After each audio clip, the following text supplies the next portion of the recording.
औद्योगिक आवासन। आज हम औद्योगिक आवासन के बारे में अध्ययन करेंगे। इंडस्ट्रियल हाउसिंग प्रत्येक मानव की आधारभूत शारीरिक आवश्यकताओं में से एक महत्वपूर्ण आवश्यकता है आवास, जिसे पूरा करना अधिकांश जन समुदाय के लिए एक चुनौती बन गया है। औद्योगिक श्रमिकों के समक्ष तो ये समस्या और भी विकराल रूप में होती है, क्योंकि इनका संबंध शहरी क्षेत्रों से होता है जिनमें आवास प्राप्त करना ही कठिन नहीं होता, बल्कि उन्हें आवास से जुड़ी अन्य अनेक समस्याओं को भी झेलना पड़ता है। इस समस्या के समाधान के लिए केंद्रीय और राज्य सरकारों तथा अन्य गैर सरकारी संगठनों ने कई दशकों से अनेक प्रयास किए हैं, किंतु समस्या निरंतर गंभीर होती जा रही है। हम आज औद्योगिक आवास से संबंधित कुछ पहलुओं पर चर्चा करेंगे। आवास की अवधारणा, अर्थ एवं परिभाषा। Housing concept, meaning and definition.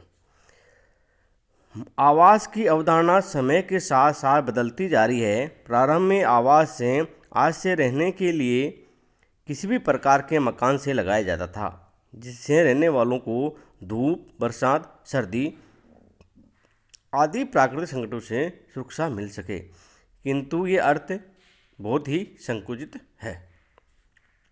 बाद में इसके अर्थ में सुधार हुआ और ये कहा जाने लगा कि आवास से तात्पर्य चूने, सीमेंट, पत्थर, ईंट आदि सामग्री से बने उस मकान से हैं जिसमें खाना पकाने, सोने, बैठने, नहाने, धोने, शौच करने एवं अन्य घरेलू कार्यों को संपन्न करने के लिए थोड़ा खुला आंगन हो तथा उसकी डाकघर में पहचान हो। किंतु आधुनिक युग में आवास की अवधारणा अत्यंत व्यापक हो गई है। अब आवास से आज से भौतिक साधनों से बने घर या मकान से बहुत अधिक विस्तृत हो गया है। आवास में मकान के अतिरिक्त मकान के आसपास का वातावरण, मकान की स्थिति, आवश्यक सुविधाएं जैसे जल, विद्युत, परिवहन, चिकित्सा एवं स्वास्थ्य, शिक्षा, पुलिस आदि की उपलब्धता को भी सम्मिलित किया जाता है। दो शब्दों में अपन ये कह सकते हैं कि आवास में मकान एवं मकान में तथा उसके आसपास अन्य आवश्यकताओं एवं सुविधाओं को भी सम्मिलित किया जाता है। कैथरीन बोर ने आधुनिक आवास अवधारणा को स्पष्ट करते हुए कहा है कि आधुनिक आवास व्यवस्था में कुछ विशेष गुण होते हैं। पहली तो ये कि आधुनिक मकानों का निर्माण दीर्घकालीन उपयोग हेतु किया जाता है और इसलिए इन्हें तत्काल लाभ कमाने के उद्देश्य से नहीं बनाया जाता। आधुनिक मकान नियोजित होता है। आधुनिक आवास व्यवस्था से तात्पर्य केवल गलियों के सर्वत्र विस्तार या मकानों हेतु झुंड मात्र से नहीं है। आवास का एक आदि एवं एक अंत होता है। इसका एक भौतिक स्वरूप भी होता है। इसका एक भाग दूसरे भाग से संबंधित होता है और प्रत्येक भाग का एक पूर्व निर्धारित उपयोग होता है। इसके अतिरिक्त आधुनिक आवास व्यवस्था प्रत्येक आवास में कुछ न्यूनतम सुविधाओं की अपेक्षा करती है, जिनमें वायु के आर पार प्रवाह, सूर्य का प्रकाश, प्रत्येक खिड़की से मनोरम एवं शांत दृश्य, पर्याप्त एकांतता और समुचित सफाई, बीमारी एवं प्रसूति अवस्था में पृथकता, बच्चों के लिए खेलने एवं मनोरंजन के लिए स्थान आदि सुविधाओं का समावेश होता है। अंत में ये आवास एक ऐसी कीमत पर उपलब्ध हो जिसे औसत दर्जे का नागरिक चुका सकता हो। ये बात कैथरीन बोर ने बताई थी।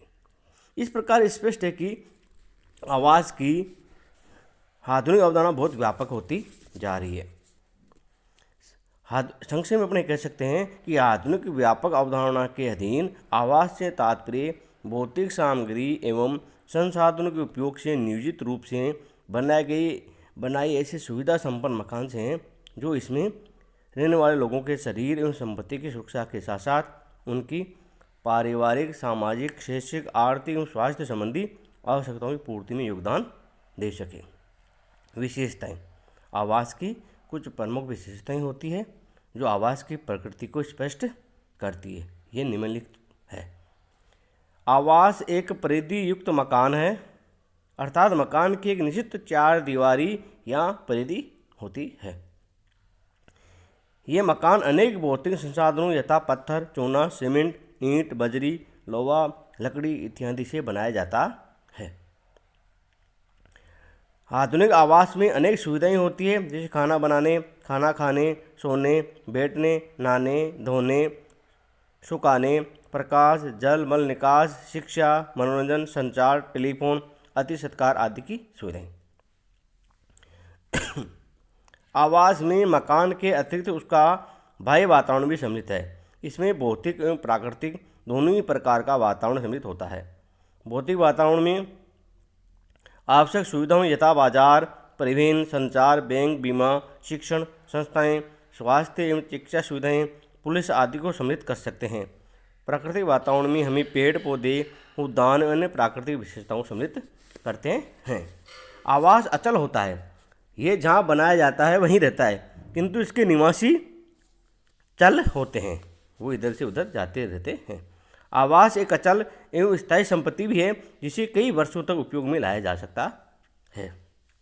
आवास के रूप समय परिस्थितियों से प्रभावित होते हैं। इसी कारण विभिन्न समयों तथा स्थानों पर बने आवास भिन्न भिन्न रूपों में देखने को मिलते हैं। इसी प्रकार मौसम या प्राकृतिक परिस्थितियों के अनुसार भी आवास भिन्न भिन्न रूपों में बनाए जाते हैं। इसी कारण बर्फीले, पहाड़ी, रेगिस्तानी, अतिवृष्टि वाले स्थानों पर भिन्न भिन्न प्रकार के आवास देखने को मिलते हैं। आवास निर्माण एवं व्यवस्था बाह्य वातावरण से प्रभावित होती है, अतः शोरगुल, भूकंप, अतिवृष्टि, गर्मी आदि आवास निर्माण एवं व्यवस्था को प्रभावित करते हैं। आवास सामाजिक आर्थिक प्रतिष्ठा का सूचक है। राष्ट्रीय आवास व्यवस्था राष्ट्रीय उन्नति के माप का साधन है। अब है आवास की आवश्यकता एवं महत्व। Need for and importance of housing. आवास का प्रत्येक व्यक्ति के जीवन में महत्वपूर्ण स्थान होता है। ये मनुष्य की केवल शारीरिक आराम और सुरक्षा का साधन ही नहीं, अपितु उसकी सामाजिक, आर्थिक, मानसिक और शैक्षणिक आवश्यकताओं की पूर्ति के लिए भी अपरिहार्य है, अनिवार्य है। यानी किसी ने ठीक ही कहा है कि समृद्धि के लिए बनाई गई प्रत्येक योजना में आवास व्यवस्था का महत्वपूर्ण स्थान होता है। आवास एवं उसके आसपास के वातावरण का प्रत्येक व्यक्ति पर गहरा प्रभाव पड़ता है और कोई भी राष्ट्र अधिक समय तक इसके प्रति उदासीन नहीं रह सकता। वस्तुतः ये बातें ही आवास की आवश्यकता महत्व को बताती है। आवास की आवश्यकता महत्व के अनेक कारण हैं। इनमें से कुछ प्रमुख कारण निम्नानुसार है। पहला, प्राथमिक आवश्यकताओं की पूर्ति। मनुष्य को जीवित रहने के लिए रोटी, कपड़ा और मकान मनुष्य की प्राथमिक आवश्यकताएं मानी जाती है। मकान या आवास मनुष्य की प्राथमिक आवश्यकताओं में से एक है। इसके अतिरिक्त अच्छे आवास के स्वस्थ वातावरण में स्वच्छ भोजन और स्वच्छ कपड़े भी आसानी से उपलब्ध होते हैं। फलतः अन्य प्राथमिक आवश्यकताओं की पूर्ति भी भली प्रकार सुनिश्चित की जा सकती है। प्राकृतिक संकटों से सुरक्षा। आवास प्रत्येक व्यक्ति को अनेक प्राकृतिक संकटों यथा सर्दी, गर्मी, बरसात, तूफान, लू आदि से सुरक्षा पहुँचाता है। स्वस्थ एवं सुखी जीवन। अच्छा आवास स्वस्थ एवं सुखी जीवन का आधार है। इसके अभाव में अच्छे स्वास्थ्य की कल्पना करना ही व्यर्थ है। अच्छा स्वास्थ्य ही सुखी जीवन में की प्राथमिक शर्त है। प्रोफेसर अग्रवाल ने कहा है कि अच्छे आवासों का आज से ही घरेलू जीवन खुशी एवं स्वास्थ्य की संभावना से हैं। बुरे आवास, गंदगी, नशा, बीमारी, अनैतिकता, अपराध को जन्म देते हैं। कार्य क्षमता एवं दक्षता का विकास। किसी ने कहा है कि यदि आज का भारतीय औद्योगिक श्रमिक शारीरिक रूप से अकुशल व सक्षम है तो असैन्य आवास व्यवस्था उसके लिए कम उत्तरदायी नहीं है, यानी इसके कारण भी वो असक्षम है। वस्तुतः अच्छे आवास मानवीय स्वास्थ्य एवं संतुष्टि में अभिवृद्धि करते हैं। इसका सीधा एवं सकारात्मक प्रभाव श्रमिकों की कार्य क्षमता एवं दक्षता पर पड़ता है। सामाजिक समस्याओं का अंत। आवासों के अभाव में भारत में अनेक सामाजिक समस्याओं यथा जुएबाजी, वेश्यावृत्ति, शराबखोरी, चोरी आदि को बढ़ावा मिला है। डॉक्टर राधा कमल मुखर्जी ने लिखा है कि भारतीय औद्योगिक केंद्रीय संघ की गंदी बस्तियों में निसंदेह निर्दयता के साथ मानवता गला घोटा जाता है, नारीत्व का अपमान होता है और शिशुओं को प्रारंभ से ही अपराधियों का विषपान कराया जाता है। इन सामाजिक बुराइयों को जड़ से उखाड़ फेंकने के लिए अच्छी एवं पर्याप्त आवासीय बस्तियों का विकास परम आवश्यक है। श्रम अनुपस्थिति एवं सम आवर्तन में सुधार। अच्छे एवं पर्याप्त आवास के अभाव में भारतीय उद्योगों में दो बड़ी समस्याएं उत्पन्न की है। प्रथम, श्रमिकों की अनुपस्थिति तथा द्वितीय, अधिक श्रम आवर्तन, लेबर टर्नओवर, यानी वो एक संस्था में लगातार काम नहीं करते बल्कि छोड़ते रहते हैं। आवास की कमी के कारण श्रमिक बार बार विश्राम परिवार से मिलने हेतु अपने मूल स्थानों पर चले जाते हैं, परंतु वे कई दिन अनुपस्थित रह जाते हैं। कभी कभी वे श्रमिक लौटते ही नहीं हैं या लौट कर देरी से आने के कारण उस संस्था को दूसरे श्रमिक नियुक्त करने पड़ते हैं। परिणामस्वरूप उस संस्था में श्रम आवर्तन बढ़ जाता है। किंतु समस्या का बहुत बड़ी सीमा तक समाधान अच्छे एवं पर्याप्त आवास उपलब्ध करके किया जा सकता है। अंत में हम यही कहेंगे कि अच्छी एवं पर्याप्त आवास व्यवस्था कई औद्योगिक एवं सामाजिक समस्याओं के हल में महत्वपूर्ण भूमिका निभा सकती है। इसके व्यक्तिगत, सामाजिक एवं राष्ट्र समृद्धि का मार्ग आसानी से तय किया जा सकता है। विलियम बेवरेज ने कहा है कि पर्याप्त एवं स्वस्थ आवास की व्यवस्था एक ऐसा अकेला एवं सर्वाधिक महत्वपूर्ण उद्देश्य है जिसकी प्राप्ति की हमें इच्छा रखनी चाहिए। इस उद्देश्य की प्राप्ति में ही उन्नत जीवन स्तर, स्वास्थ्य एवं समृद्धि निहित है। अब है भारत में आवास समस्या। Housing problem in India. Bharat में आवास समस्या एक गंभीर समस्या है। भारत में आवास की समस्या का निम्नलिखित आधारों पर अध्ययन कर सकते हैं। पहला, परिमाणात्मक आधार पर, दूसरा गुणात्मक आधार पर। पहला है परिमाणात्मक आधार पर, quantitative method, base of quantity. आवासीय समस्या का परिमाणात्मक आधार पर अध्ययन करें तो ज्ञात होता है कि भारत में वर्षों से उपलब्ध आवासों की संख्या आवश्यकता से काफ़ी कम रही है और भविष्य में भी आवासों की आवश्यक संख्या एवं उपलब्ध संख्या में अंतर निरंतर बढ़ने की संभावना है। भारत में आवास इकाइयों की कमी शहरी क्षेत्र में, ग्रामीण क्षेत्र में कुल कितनी है, ये राष्ट्रीय भवन निर्माण संगठन इसके बारे में डाटा उपलब्ध करवाता है। और आवासों की कमी ग्रामीण शहरी दोनों क्षेत्रों में है, शहरी क्षेत्रों में ग्रामीण दोनों में रहती है। और आवास की आवश्यकता उपलब्धता में अंतर है कि परिवारों की संख्या कितनी है, उपलब्ध आवास इकाइयाँ कितनी है, आवास इकाइयों में कमी है, ये दोनों जगह ही पाई जाती है। शहरी क्षेत्रों में भी पाई जाती है और ग्रामीण क्षेत्रों में भी ये कमी बेसी पाई जाती है। तो ये जो परिमाणात्मक आधार है, इससे ये निश्चय निकलता है कि भारत में ग्रामीण और शहरी दोनों क्षेत्रों में जितने परिवार है उतने आवास नहीं है। इसकी पूर्ति के लिए सरकारों को प्रयास करने चाहिए। दूसरा है गुणात्मक आधार पर, क्वालिटेटिव बेस। भारतीय आवास व्यवस्था का गुणात्मक अध्ययन करें तो हमें और अधिक निराशा ही हाथ लगेगी। अनेक दशकों से भारत में आवास व्यवस्था अत्यंत दयनीय रही है। सन 1952 में भारत के तत्कालीन प्रधानमंत्री पंडित जवाहरलाल नेहरू ने कानपुर में श्रमिकों के आवास स्थानों को देखकर उन्हें नरकुंड ही कह दिया था। शाही श्रम आयोग ने भारतीय उद्योग केंद्रों में आवास की दुर्दशा वर्णन करते हुए लिखा था कि अधिकतर मकानों में एक ही कमरा होता है जिसमें न दरवाज़ा, न खिड़कियां, न रोशनदान हुए होते हैं। इनका दरवाज़ा इतना छोटा होता है कि बिना झुके अंदर प्रवेश नहीं किया जा सकता। कुछ आड़ या पर्दा करने के लिए पुराने कनस्तरों के टीनों या टाट की पुरानी बोरियों का उपयोग किया जाता है, जिनसे हवा एवं रोशनी के आवागमन में और भी बाधा उपस्थित होती है। इस प्रकार के मकानों में मनुष्य जन्म लेते हैं, सोते हैं, भोजन करते हैं, जीवित रहते हैं और मर जाते हैं।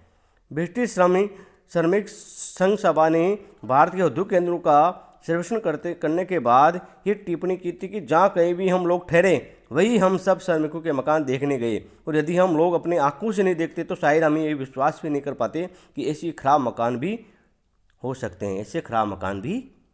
हैं। भारत में आज भी औद्योगिक आवास व्यवस्था में कोई विशेष गुणात्मक सुधार नहीं हो पाया है। आज भी हमारे देश में जितने भी आवास उपलब्ध है उनमें से अधिकांश आवास प्रमाणित किस्म के नहीं है। बहुत ही से आवासों में पर्याप्त छत नहीं है। प्रकाश, पीने का पानी, शौचालय, स्नानागार आदि की भी अधिकांश आवासों में गंभीर समस्या ही है। राष्ट्रीय प्रतिदर्श सर्वेक्षण नेशनल सैंपल सर्वे के 28वें अध्ययन के अनुसार विभिन्न राज्यों में प्रति परिवार आवास व्यवस्था का आकार केवल 20 से 25 वर्ग मीटर है, 20 से 25% आवास राष्ट्रीय भवन निर्माण संगठनों के मानक अनुरूप नहीं है। ग्रामीण क्षेत्रों में तो आवास व्यवस्था अत्यंत शोचनीय दशा में है। उनमें प्रकाश, हवा, शौचालय, स्नान घर, पानी आदि का नितांत अभाव है। लगभग 80% ग्रामीण क्षेत्रों के आवासों में पानी की सुविधा नहीं है। शौचालय सुविधा तो 80 से 95% आवासों में नहीं पाई जाती है। ग्रामीण क्षेत्रों में 80% घरों में रात्रि में मिट्टी के तेल के प्रकाश की व्यवस्था की जाती है। लेकिन अब स्थितियाँ बदली है और भारत में शौचालय अधिकतर घरों में बनने लगे हैं। 8वीं परियोजना के पारों में आवास दूरदराज स्पेस उल्लेख किया गया है। ये बताया गया था कि कई मकान में गंदी बस्तियों में बने हुए हैं, उनमें पीने के पानी की ज़्यादा व्यवस्था नहीं है, स्वच्छ नहीं है, उचित दूरी भी नहीं है। लेकिन अब देश में मकानों में शौचालय की, पानी की व्यवस्था 80% व्यवस्था कर दी गई है और इस सरकार का इस ओर विशेष ध्यान भी है, स्वच्छता की ओर ध्यान बढ़ रहा है। लेकिन फिर भी समस्या आवास की भारत देश में बनी हुई है। देश के महानगरों में प्रति आवास इकाई में रहने वालों की संख्या आंकलन में चौंकाने वाले हैं। उदाहरण, कलकत्ता में एक कमरे वाले मकान में औसतन 4 व्यक्ति रहते हैं, जबकि बम्बई में भी 4 व्यक्ति रहते हैं, 4.46। अन्य महानगरों में औसत लगभग यही है। इतना ही नहीं, अनेक आवासों में कई स्त्री पुरुष को एक कमरे में एक साथ रहना सोना पड़ता है। उपयुक्त विवरण से भारत में आवास समस्याओं के विस्तार और गहराई दोनों का अनुमान लगाया जा सकता है। देश में आवासों की कमी नहीं, बल्कि जो उपलब्ध है उनकी दशा भी अत्यंत दयनीय है। धन्यवाद।